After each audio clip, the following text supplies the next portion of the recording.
Fala pessoal, tudo bem com vocês? Sim, o Brasil supera a violência, atropela a Tunísia e agora só espera pelo Mundial do Catar. Tá tudo pronto, rapaziada. Quer dizer, quase pronto.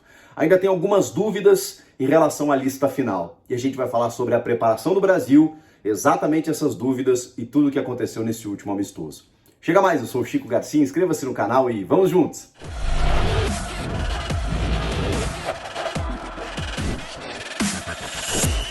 Mais um jogo em que deixa a gente muito confiante, muito otimista pelo que vem pela frente. Eu sei que alguns dirão, poxa, mas a Tunísia bateu em quem? Primeiro que é uma seleção que estará no Mundial. Sei que isso não significa muito, sei que o Brasil está muito à frente dessas duas seleções africanas que a seleção enfrentou, Gana e Tunísia.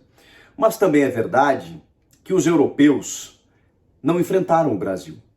E olha, tem muita gente apanhando aí na Nations League, hein? Mas eu sei que a preparação às vezes é diferente nesse sentido, que a Copa do Mundo é outra conversa, sabemos de tudo isso. Mas eu preciso falar da preparação brasileira. E aí, o que nós temos de material de análise é justamente o que a seleção fez até aqui em termos de eliminatórias e esses amistosos. Nós não temos como inventar um possível enfrentamento com o Brasil, do Brasil com a França, com a Alemanha, com a Inglaterra, com Portugal, com a Argentina. Argentina, a gente perdeu a Copa América, mas vocês lembram como foi, né? O Brasil foi assaltado, apanhou, foi um negócio, mas tudo bem. Perdemos o título para eles e é uma seleção realmente muito forte para essa Copa do Mundo, uma das principais concorrentes da seleção brasileira, entendo assim. Como Portugal como a Inglaterra, embora rebaixada na Nations League, vejam só, como a França que está enfrentando alguns problemas. Então, assim, Copa do Mundo, gente, são 7 jogos, tomara que sejam 7, né? Em que depende de muita coisa. Depende da seleção encaixar, depende de você, da bola entrar na casinha, né? Muitas vezes você faz tudo para dar certo, mas em jogos únicos realmente as coisas se equilibram. São grandes seleções também do outro lado, então não dá para dizer que o Brasil vai ser campeão. Agora, o que a gente precisa fazer, repito, é analisar o Brasil em relação a ele mesmo. A preparação foi excelente, foi brilhante, foi próxima da perfeição. 79 jogadores convocados, 50 diferentes, 79 no todo. Um ciclo maravilhoso dentro de uma ideia de jogo em que foi mudando, foi modificando, e acho que isso é importante a gente citar, que o Tite aos poucos foi respeitando o que ele tinha nas mãos. Ele tinha um modelo que era muito mais pragmático, muito mais burocrático e que tinha lá uma ideia de jogo, mas ele era muito mais de um toque de bola, mais centralizado, sem tanta verticalidade. E, obviamente, dependendo do principal jogador, que era o Neymar. Com esse fator geracional, o Tite soube entender isso.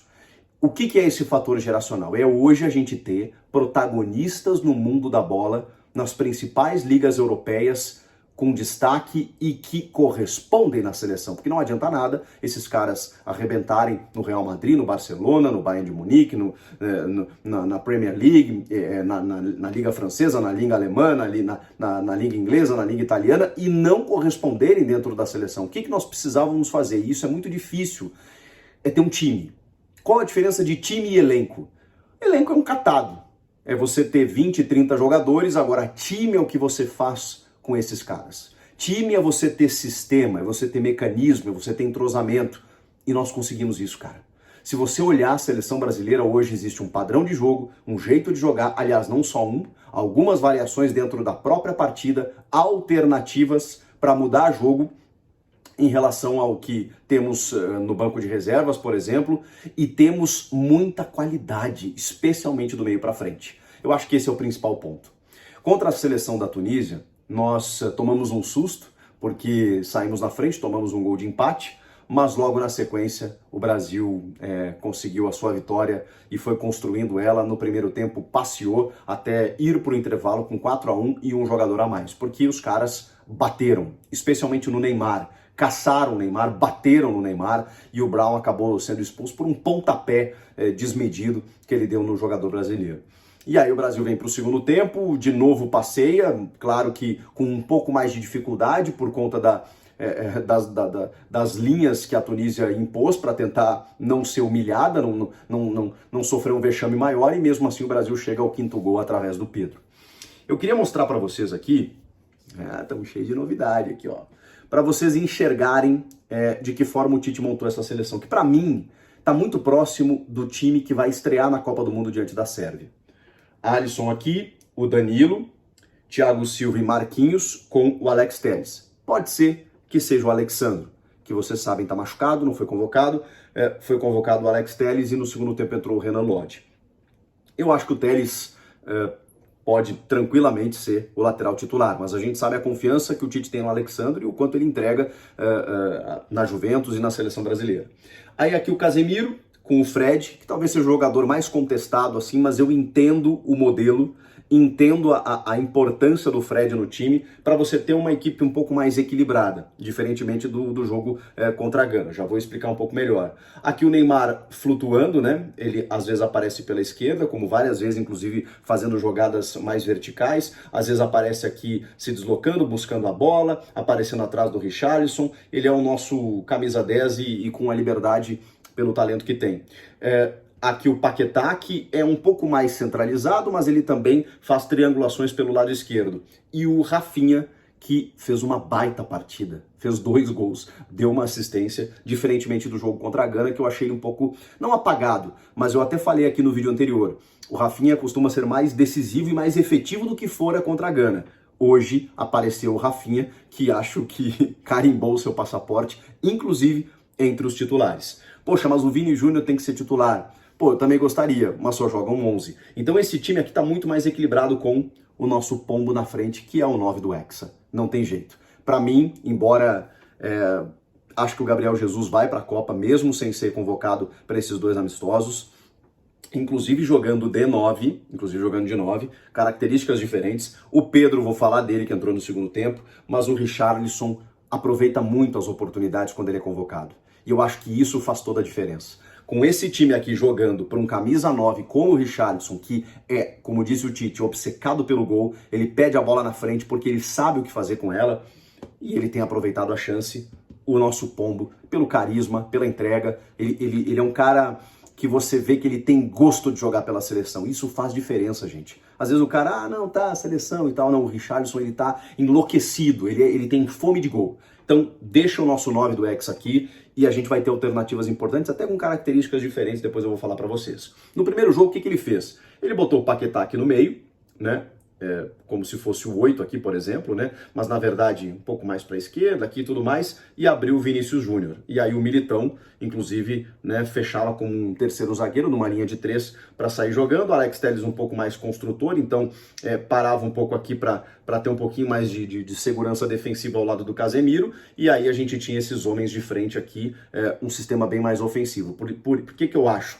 Eu acho que exatamente esse sistema aqui, com o Fred, o Casemiro, e o Paquetá, com o Neymar e o Richarlison mais o Rafinha, a gente tem uma equipe mais equilibrada, mais cautelosa, mais segura para poder jogar contra a equipe da Sérvia. E aí a gente vai vendo, né? O Tite já demonstrou que não tem problema em mudar de ideia. O que ele fez em 2018 de se abraçar em algumas convicções que não deram certo no Mundial, ele me parece que reconheceu isso. E ao longo desse ciclo foi mudando, foi fazendo algumas alterações, inclusive. Ele apostava em outros jogadores que foram sucumbindo, que não foram dando tanta resposta para ele. Esses caras aqui estão num momento espetacular nos seus clubes e também na seleção brasileira. Vamos para o segundo tempo? O que aconteceu no segundo tempo? Bom, no segundo tempo a gente estava com um jogador a mais e aí o Tite resolveu fazer alguns experimentos. Por exemplo, o Renan Lodge entrou aqui na vaga do Alex Telles. O Ibáñez entrou na vaga do Marquinhos. O nosso Antony entrou na vaga do Paquetá. E o Rodrigo entrou na vaga do Fred. O Vini Júnior, na verdade foi o contrário, né? O Vini Júnior entrou na vaga do Paquetá e o Antony entrou na vaga do Rafinha. Então, mais ou menos foi essa a formatação. Aí vocês veem como é que ficou o time, né? E o Pedro no lugar do Richarlison. O time ficou assim. Olha esse ataque, gente. Claro que o contexto era outro, né? Nós estávamos com um jogador a mais, mas dentro do sistema dá para você fazer. Dependendo do jogo, se você tiver... Porque aí o Brasil, o que acontece? O Brasil, ele recompõe e consegue se defender tranquilamente quando o time adversário ataca. Quando o Brasil pega a bola, nós temos essa qualidade aqui, que é absurda para poder chegar na frente. E aí o Pedro crava, né? Quando a bola chega para ele, ele é o jogador do pivô, ele é um jogador para furar bloqueios numa bola parada, ele tem uma característica diferente da velocidade que tem o Richarlison. O Richarlison é mais, como que eu vou dizer, mais fatal, mais terminal.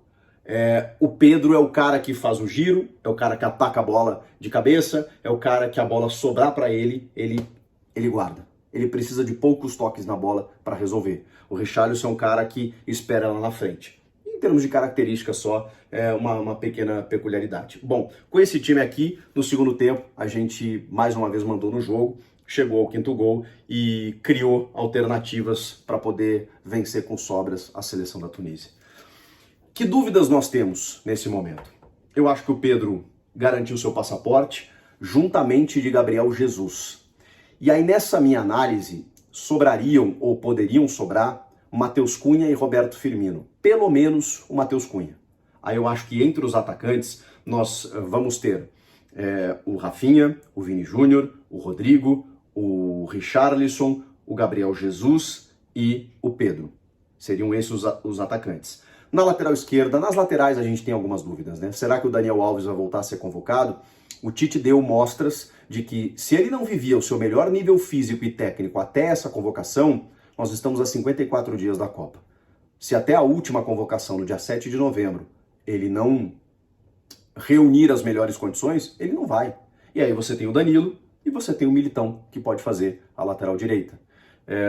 Acho difícil que ele convoque outro jogador. Mas enfim, acho que na zaga falta uma vaga. O Bremer, pelo que mostrou no primeiro jogo, para mim tá dentro, juntamente do Thiago Silva e do Marquinhos. E aí tem uma dúvida entre o Ibáñez, o Gabriel Magalhães. Acho que o Léo Ortiz, embora tenha sido convocado em alguns jogos, infelizmente não vai ter esse espaço. Mas acho que tem uma vaga na defesa. Já disse que o Bremer vai, então falta o Ibáñez ou o Gabriel Magalhães. Na lateral esquerda, desses três, Alexandro, Alex Telles e Renan Lodge vão 2. E no ataque, talvez no meio Coutinho ou Everton Ribeiro. Acho que vai o Everton Ribeiro. Talvez até ele convoque os dois, pelo número que nós temos, né, de 26. E entre os atacantes, acho que sobra o Matheus Cunha e talvez o Roberto Firmino. Você tem algum reparo?